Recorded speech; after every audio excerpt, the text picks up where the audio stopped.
healthy on a budget is definitely possible with some planning and smart choices.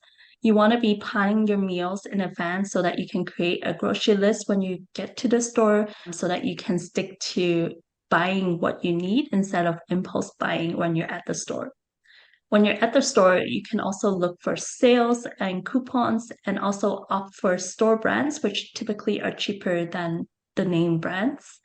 You want to be buying seasonal fruits and vegetables. They're usually cheaper as well as more tasty. And if you are struggling with food waste, you can opt to use some of the frozen fruits and vegetables, which can keep for a very long time and also very versatile to use in different dishes. For protein foods, you can consider canned or dry protein, such as canned lentils, dry beans, for example, instead of relying on meat and fish, because meat and fish typically are more expensive than plant-based protein.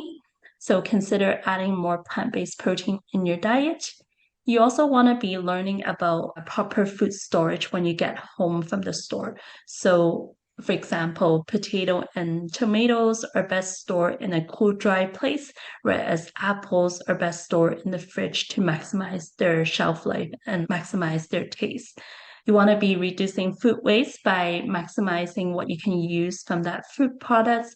So cooking the broccoli stems and using the scraps for soup broth could be good ideas to help maximize food products, especially fresh produce. Cooking from home and packing your own lunches and your own snacks will help you reduce a lot of the food expense compared to eating out and ordering takeout.